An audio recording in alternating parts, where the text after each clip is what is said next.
Continuamos con mucha más información aquí en Los Investigadores Médicos y en este bloque le damos la bienvenida al doctor Geri Suárez, internista con estudios en diabetes. ¿Cómo está, doctor? Bienvenido al programa. Gracias, para mí es un placer estar con todos ustedes. Realmente es un honor poder platicar sobre este amplio tema que es la diabetes y que hemos estado compartiendo a lo largo de los años medidas innovadoras y sobre todo el tratamiento y las mejoras que hay para poder tratar a todo este tipo de pacientes.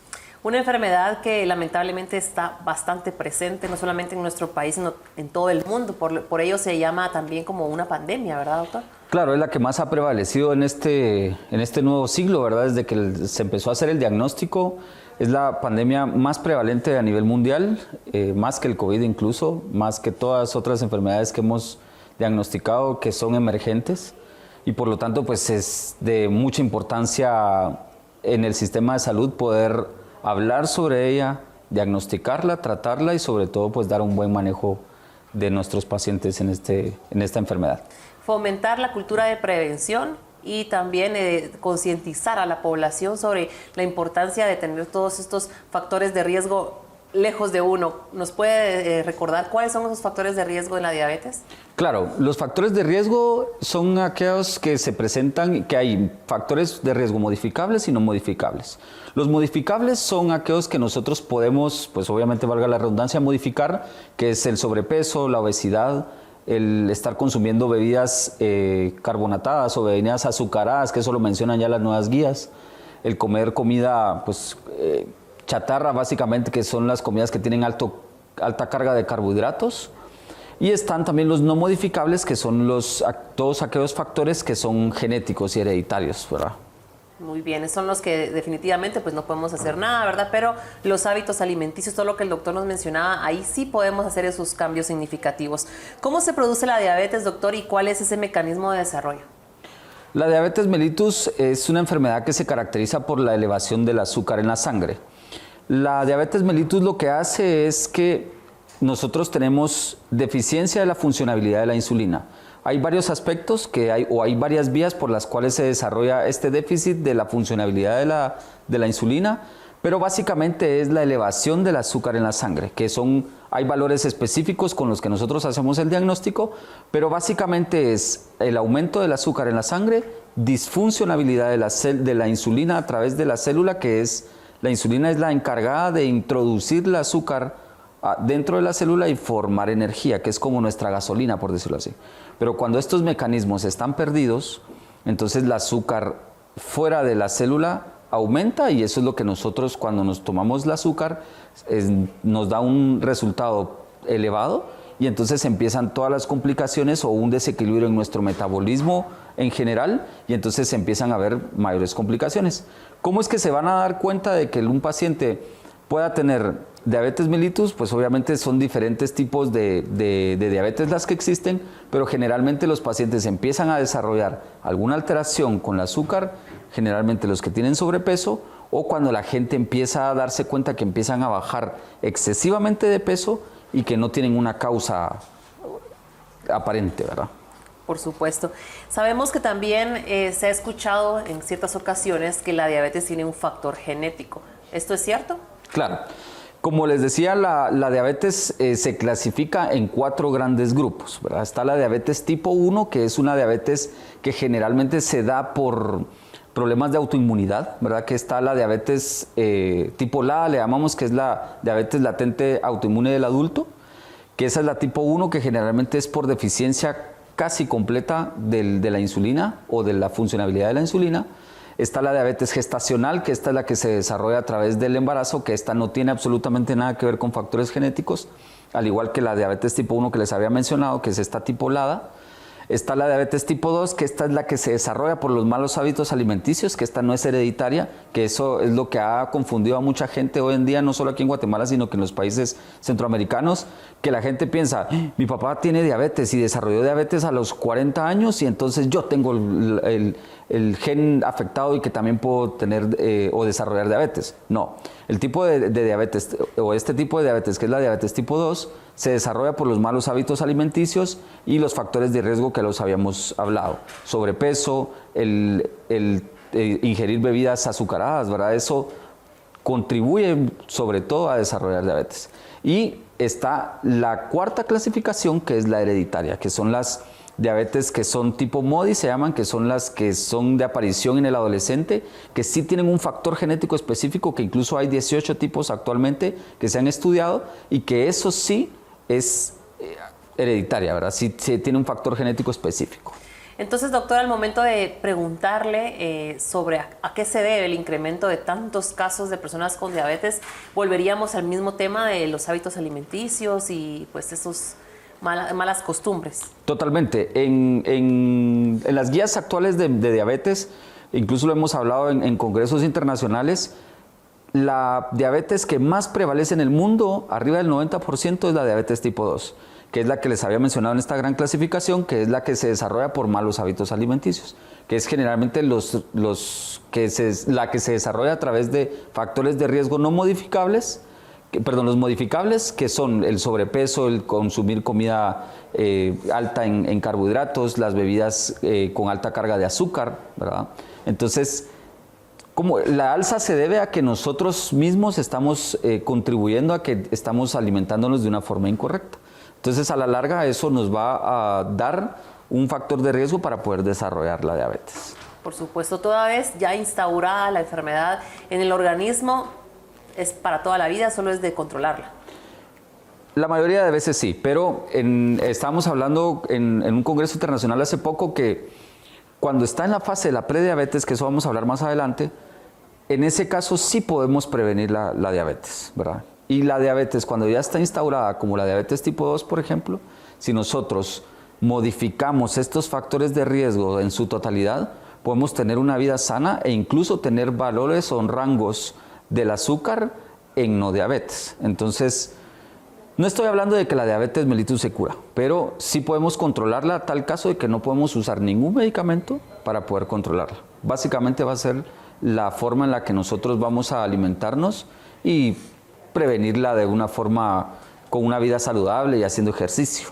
Muy bien, doctor. Y para finalizar este bloque, quisiéramos que nos explique o nos comente esas complicaciones que se pueden dar con una diabetes no controlada. Las complicaciones en la diabetes son múltiples, ¿verdad? Hay desde complicaciones en la piel, complicaciones en el sistema nervioso, complicaciones en el sistema renal, complicaciones en el sistema hepático, complicaciones a nivel cardiovascular y cerebral. Generalmente estos casos se dan cuando los pacientes tienen la glucosa por encima de 180 todo el tiempo, ¿verdad? Sí se ha estandarizado a nivel internacional que los valores arriba de 180 son un factor de riesgo en diabetes de poder desarrollar complicaciones. ¿Cuáles son las más frecuentes a nivel mundial? La nefropatía crónica, ¿verdad? La insuficiencia renal crónica es una causa o una complicación bastante importante. La neuropatía diabética, que es cuando la gente tiene molestias en sus piernas, sensación como de piquetazos o ardor, y cuando ya no sienten las piernas, ¿verdad? Cuando ya no tienen esa sensibilidad en sus miembros inferiores. Los infartos y los derrames cerebrales es una causa, una complicación bastante importante en los pacientes con diabetes, y el descontrol de ella misma, que sí tiene un impacto en la salud de todo el mundo, ¿verdad? De todos los seres humanos. La cirrosis también es una enfermedad que también se puede establecer a través de un mal control del azúcar, y no es como lo catalogábamos antes, de que el cirrótico solo iba a ser la gente que consumía alcohol, sino que ahora se habla de una enfermedad que se llama esteatopatitis no alcohólica, que es la predecesora de la cirrosis a través de un mal control del azúcar. Y también existen otras complicaciones microvasculares, que es de las arterias y de las venas, que las arterias se calcifican o se producen coágulos a través de la sangre que tapan las arterias, y se producen necrosis en las piernas, que es cuando amputan a los pacientes que tienen sus pies ya en un mal estado general y tienen amputaciones secundarias a complicaciones de la diabetes. Complicaciones bastante severas, y por ello es que siempre recalcamos entonces que la detección temprana es lo ideal. Vamos a hacer una pausa, vamos a continuar escuchando más consejos de salud, y al regresar seguiremos hablando de la diabetes con el doctor Geri Suárez. Se calcula que las muertes causadas por la diabetes aumentarán el 50% en los próximos 10 años. Para 2030 se puede posicionar como la 7ª causa mundial de decesos por enfermedad. El 80% de los decesos ocurre en países de bajos y medios ingresos. En los desarrollados, la mayoría supera la edad de la jubilación. En cambio, en países de desarrollo se tiene un rango de vida entre los 35 y 64 años. ¿La prediabetes se cura? En realidad, la prediabetes puede revertirse. ¿Cómo puedes revertirla? Diabenor puede revertirla. Diabenor puede ayudarte a proteger el páncreas de la oxidación de lípidos, activando la producción de insulina de forma natural o evitando la resistencia a la misma. Evita ser diagnosticado con diabetes tipo 2. Diabenor te cuida. Al regresar después de estos consejos de salud estaremos conociendo innovaciones médicas para un mejor manejo de la diabetes.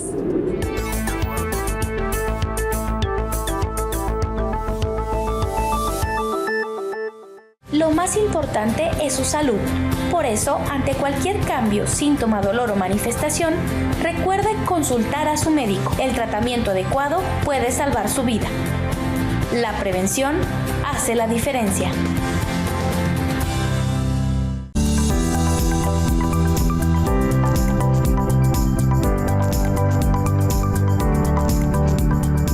Uno de los signos más comunes que nos indican que algo anda mal es la inflamación. ¿Cómo podemos definir la inflamación? Claudia, eso es vital. La inflamación, como todo lo que ocurre en la vida y en el organismo, es importante porque te doblas un tobillo, se inflama, te avisa que algo está mal y tienes que hacer un stop. ¿Y cuántos tipos de inflamación existen?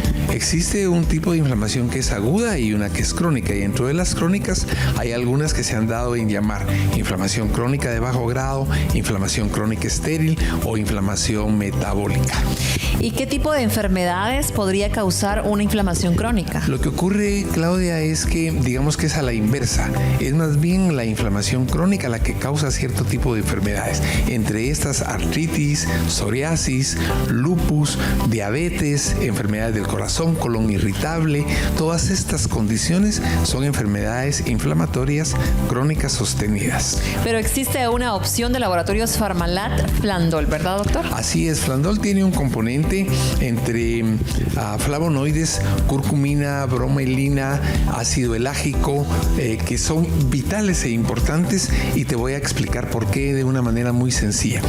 Todo ese proceso inflamatorio que se sostiene y que no tiene detenimiento, el Flandol lo que viene a hacer es a regularlo. Ayuda a que el cuerpo dé un aviso y diga: se está haciendo en exceso una reparación, y eso, en lugar de reparar, está dando más inflamación, así que stop. Queremos saber cuáles son esos componentes, doctor, que hacen que Flandol sea altamente efectivo. Como te había dicho, es un componente a base de flavonoides que tiene componentes curcuminoides, apigenina, bromelina, que son vitales en el desarrollo de lo que es la parada de ese proceso inflamatorio alterado. ¿Qué enfermedades pueden ser tratadas con Flandol? Yo digo que cualquier condición que tenga enfermedad inflamatoria asociada. Entonces, hoy día no es solo para artritis, que es un componente de la enfermedad inflamatoria tremendo. También enfermedades autoinmunes, lupus, Sjögren, psoriasis, diabetes mellitus, que cursan con inflamación. Los procesos neuroinflamatorios del cerebro, además del Norbrain que nosotros tenemos, pueden tener en algún momento una ayuda con antiinflamatorios del tipo de Flandol. Ahora queremos conocer la experiencia dentro del CIN con el tratamiento de enfermedades crónicas usando Flandol. Cuando empezamos con todo el proceso del trabajo con todos nuestros componentes de medicina biomolecular, fuimos asociando Flandol a algunos de ellos. Y entonces, Claudia, ahora vemos con mucho atractivo cómo pacientes que tienen artritis reumatoidea mejoran notablemente con Flandol. Pacientes con diabetes mellitus, pacientes con enfermedades como estas enfermedades autoinmunes que te definía. Hoy pacientes con hiperplasia prostática que está aguda. Hemos adicionado a la condición de las otras biomoléculas Flandol. ¿Quiénes pueden tomar Flandol y cuál sería la dosis? Pueden tomar Flandol cualquier persona que que curse con un proceso inflamatorio, incluso obesidad, que es ahora una condición. En el Flandol, el tratamiento inicial es 2 cápsulas 2 veces al día por un periodo de 15 días o de un mes, y luego la mitad de la dosis, y eso hay que saberlo por un tiempo que de alguna manera lleve más de un trimestre, sobre todo si lo que estamos trabajando es enfermedad inflamatoria. Muchísimas gracias, doctor, por las respuestas. Recuerde que es importante consultar a su médico para que sea él quien lo evalúe y le dé el tratamiento respectivo. Así que también le recordamos que Flandol, al igual que los productos de laboratorios Farmalab, los puede encontrar en cualquier farmacia de prestigio o también llamando al teléfono 3013-3596 con envío a domicilio.